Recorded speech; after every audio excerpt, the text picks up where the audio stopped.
Hey, welcome back everybody. Happy Sunday. Hopefully we're having a wonderful one out there so far. And we've got a good bit going on here in the weather. We've got severe weather today, still tracking Ernesto. Also, the odds of an uptick in the tropics continues here going towards the end of the month. And plus, on top of all of that, a big time shot of fall-like air going into next week that is really going to change the pace here for a lot of folks here. And trust me, I think you're going to enjoy it. Also, I'll add this too. It looks like we may be finally tracking our first snowfall totals in the lower 48 for this winter. And I'll even talk about that a little bit here towards the end of the video. So seasons are changing, times are changing. Again, starting to get towards kind of the end of August here, or at least if not the end, definitely we're already in the second half of the month. So very exciting times ahead. Again, we're really going to continue to track this transition from summer to fall and all of the weather that comes with it. And really today's kind of a perfect example of all the types of weather we get in that transition. So if you're new here, welcome. My name is Gerald. I'm a meteorology major at the University of North Carolina, Charlotte, here to give you the latest on that weather forecast from sea to shining sea.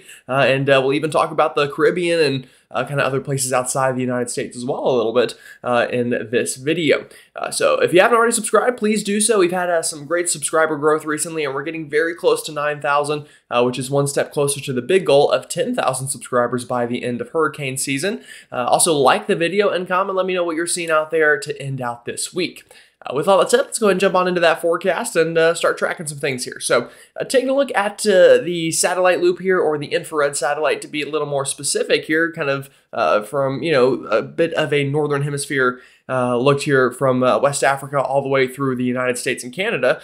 This is Ernesto, again, slowly working up and out of everyone's hair, if you will. Again, we still could have some impacts in eastern Canada, and we will talk about that in today's video. But behind that, notice the wave train is still coming off of Africa. Plenty of showers and storms there moving through the West African countries and off the coast into the main development region of the Atlantic. We'll definitely want to watch out for the potential development that may come with that over the next couple of weeks. And again, I really think the end of this month, we're really going to uptick that chance of some tropical development. Now back home, it doesn't look like much right now, but all of this kind of shower and storm activity that we're seeing in the eastern half of the United States and Canada is the start of what is going to be a big time transition to a nice couple of days of some fall-like weather going into next week. But before we get there, we do have a severe risk to worry about today, especially, but even going into tomorrow as well.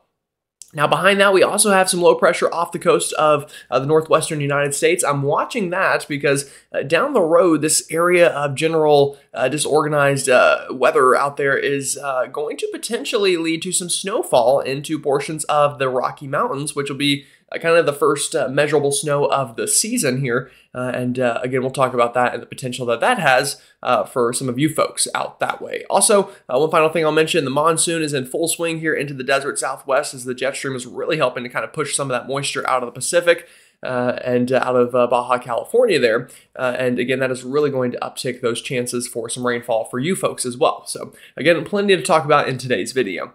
Now we're going to start with Ernesto here, kind of hopefully today, and well, really tomorrow's video will probably be the last video that we mentioned Ernesto, but again, a lot less to talk about today because we've already passed Bermuda. Bermuda definitely got the worst of the storm out of anybody that was impacted by Ernesto. Had some strong straight line winds, and also we had a direct landfall over the island. Look at the track of the storm. I mean, it literally could not have gone more directly over you folks. So it's kind of an anomaly to see that, but it does happen from time to time, and it definitely happened there.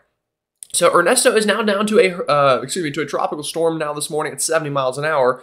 Is expected to actually re-strengthen back into a weak Category 1 hurricane on approach to Canada. Not necessarily because conditions are favorable for development, but it's kind of undergoing a transformation here from a tropical system to an extratropical system. And sometimes that can kind of help these storms deepen their pressure and thus their wind values go up. But the good news is for you folks here in Newfoundland, no longer in the cone of uncertainty. We've kind of narrowed it down. It does not look like we will see that second landfall, and it was already pretty unlikely yesterday, but today looks even more unlikely. So that means impacts are less. Again, eventually Ernesto will just kind of be out to sea here as an extratropical or post-tropical cyclone by the time we get into this week. So again, luckily Ernesto, not too much more to talk about here, but we still will have some wind. And again, if you're on the extreme southern coast of Newfoundland, I mean about as close as you can get to the south the south most eastern tip of the island here, you could see some tropical storm force winds, but really, again, Ernesto is he's basically done in terms of impacting people directly.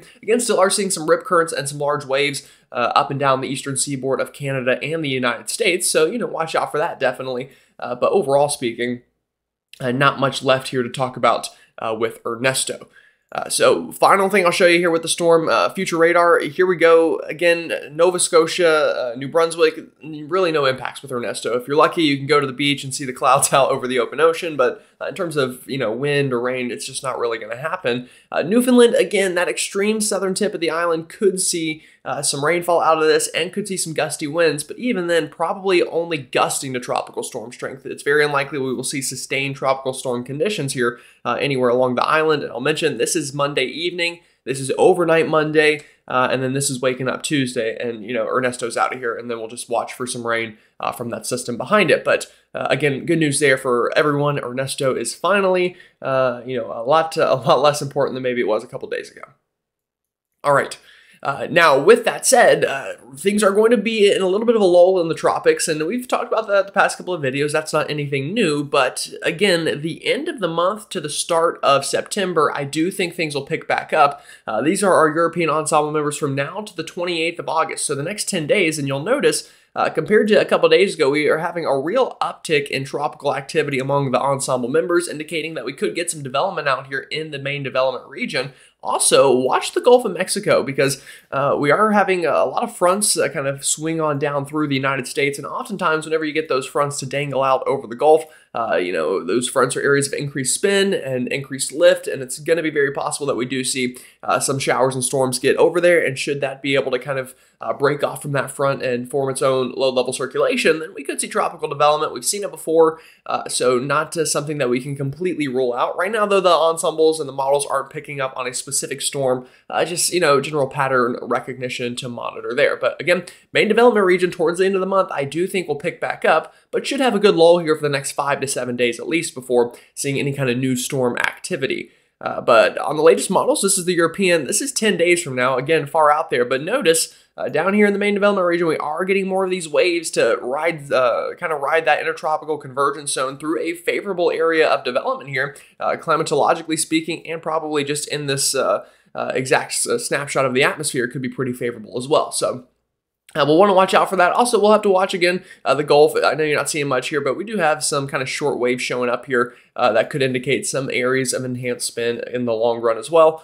Yeah, so again, a bit of a lull for the next 5 to 7 days, as I mentioned, but don't get too excited, because as we get towards the end of the month, I'll say it again and again, we are expecting an uptick in tropical activity. And I've shown this map the past couple of days. We should get an updated one sometime this week, early in the week. I don't know exactly what day they drop it, but probably sometime Monday to Wednesday. But we are still, again, including the experts. It's not just me saying this. These are degreed meteorologists and climatologists from the Climate Prediction Center that are forecasting a big-time uptick in tropical activity through the main development region. In fact, week 3, which, or, you know, when this was posted is probably, you know, week 3 now. It's a little closer to week 2. But, you know, the last couple days of August to the start of September, this is even after those ensemble runs I showed you. We are thinking that we have, you know, greater than a potentially 60% chance of tropical cyclone formation, whether that's a depression, a storm, or a hurricane, right here into the heart of the Atlantic. So we'll need to watch that. But again, even this week coming up, towards the end of this coming week, we could see some development out here. And then after that, again, as I mentioned, towards the start of September, really looking like an uptick. And that would make sense, climatologically speaking. That's generally the time of the year that we see things really kind of pick up here. So we'll be watching it for you. All right, let's talk about things that are not involving the tropics now for a second. And we're going to start with some severe weather here, and then we'll talk about the pattern overall and some potential snow chances and that fall air that is on the way, which let me tell you, it really warms my heart to just even mention the word snow. And I'll tell you now ahead of time, it's not going to be anything big, but any kind of snow we get is snow I will talk about, especially if it's August. So here we go.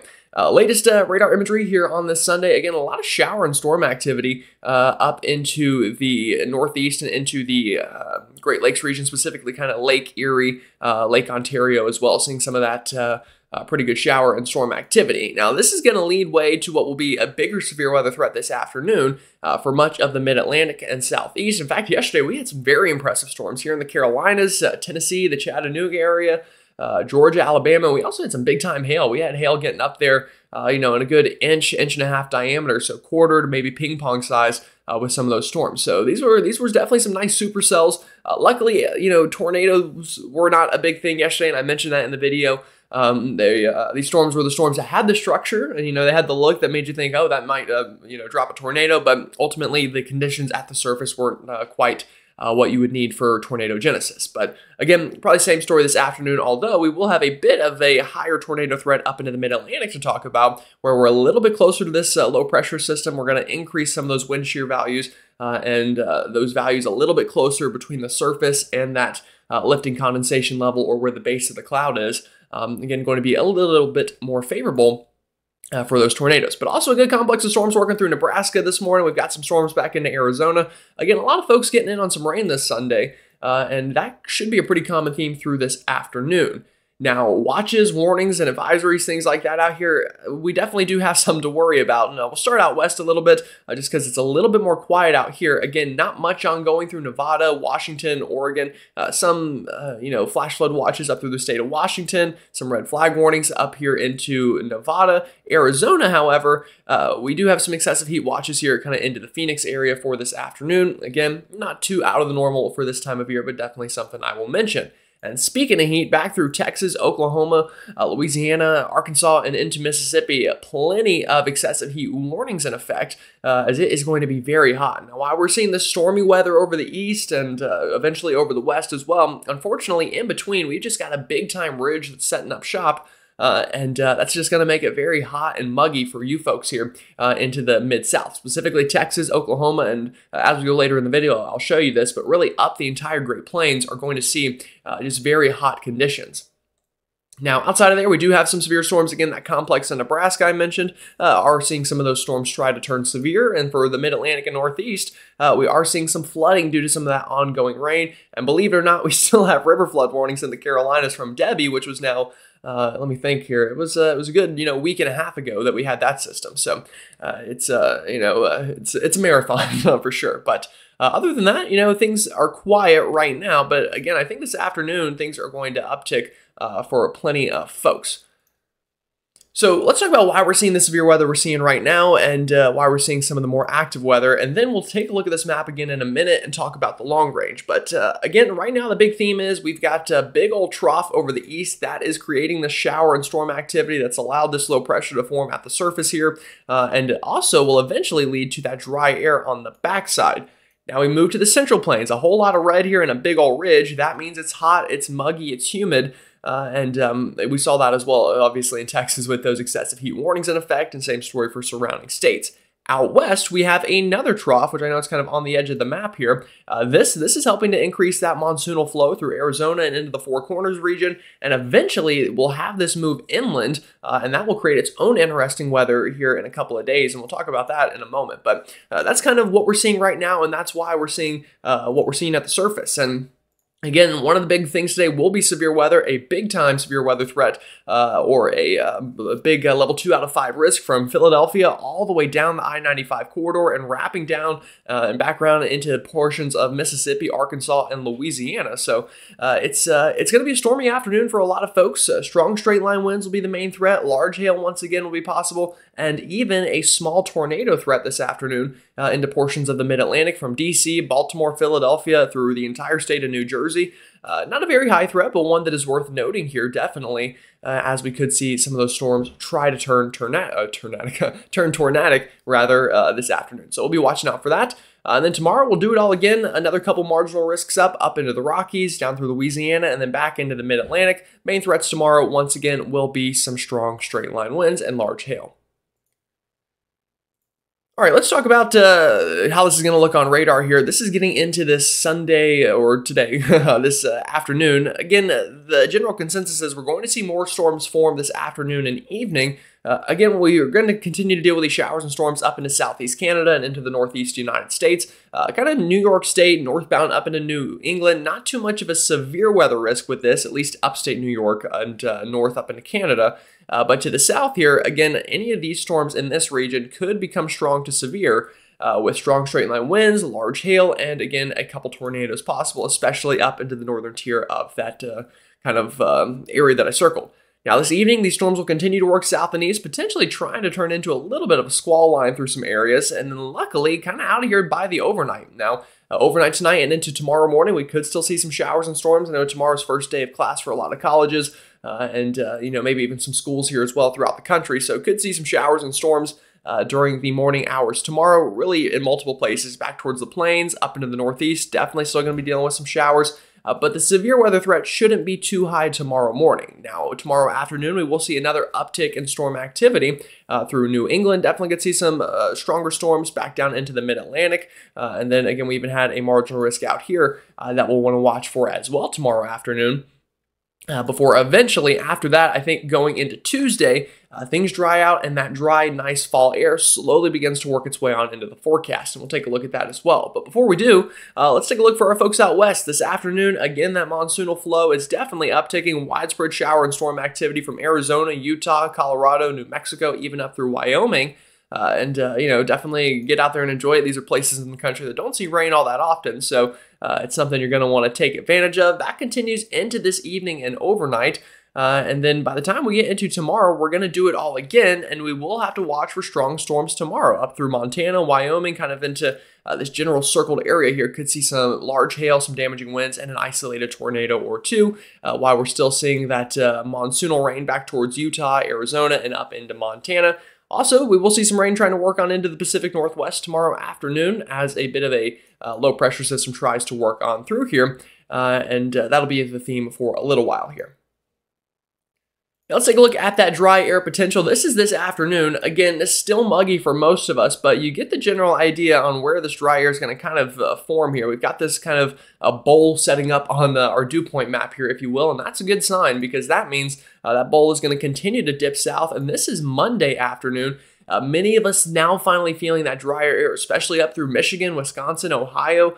Still pretty muggy along the eastern seaboard, but I think, again, overnight Monday into Tuesday, after kind of that last hurrah of storms, this is Tuesday afternoon, those dew point values really crashing down, that dry air funneling in. We've got dew points down into the 40s potentially through the interior northeast and into the Ohio River Valley for you folks up into Michigan.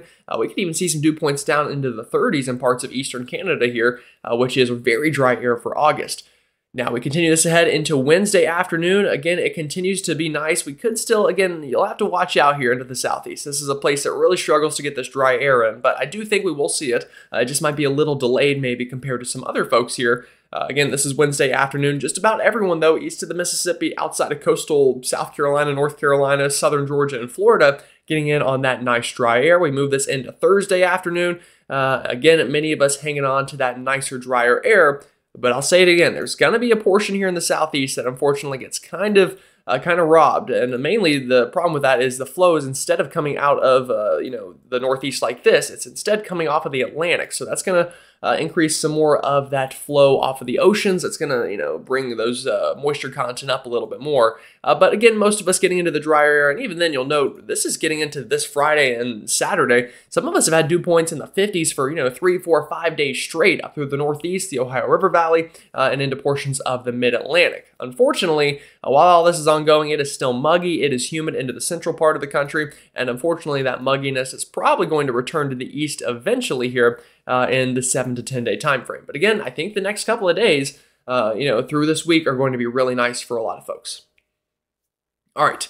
So let's talk about the long range a little bit more here. This is going into this, actually, let me back this up a little bit. So this is Monday afternoon. Let me move this into Tuesday, and we'll start this Wednesday afternoon. So again, we still have this trough over the east. That's making it feel nice. Again, even a bit of an upper level low here showing up through portions of the northeast. That, again, is going to help to pump down that cooler air. In the plains, again, still, unfortunately, we've got that big ridge setting up shop, but watch what happens out west into the Pacific. Another big-time upper level low here forms and tries to swing on into the Pacific Northwest into Thursday, or really Wednesday into Thursday. At the same time, we still have this low pressure up into the Northeast. So we kind of got double trouble here on each coast. One on the Northeast coast, one in the Northwest coast. And the one in the Northwest coast is really going to bring some stormy weather, including the potential for some mountain snow here. Look at this.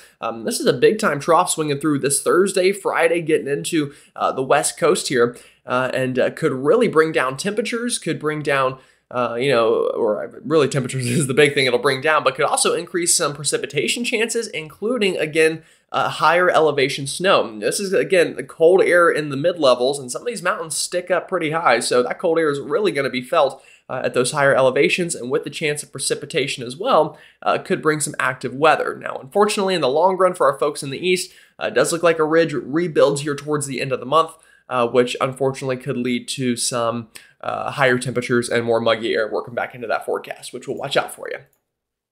So what will this look like on radar? Again, stormy couple of days ahead. After that, things calm down in the east. This is Wednesday afternoon. You'll notice dry for most of us outside of maybe the northeast where that upper level low will still be hanging around. Also watch for some storms in the southeast as they try to roll in off the Atlantic here as we'll get that flow from the, or I guess I'll just say we'll get onshore flow. It's probably the easiest way to say that. Watch the Pacific Northwest though. Again, here we go into this weekend. Here comes that low pressure, and it doesn't look like much here. But we are seeing some precipitation show up on the map here, and even a little bit of pink and purple. I know it's hard to see here, but some of these higher terrains are seeing some snowfall into the end of this week. So that will kind of move on through into this weekend. And then after that, I think storm chances are going to increase for more folks in the 7 to 10 day range. But again, after the storms the next couple of days, we're going to have a nice little dry spell in much of the east, outside of the southeast, southern Georgia, Florida, coastal South Carolina probably. Going to still see some stormy activity.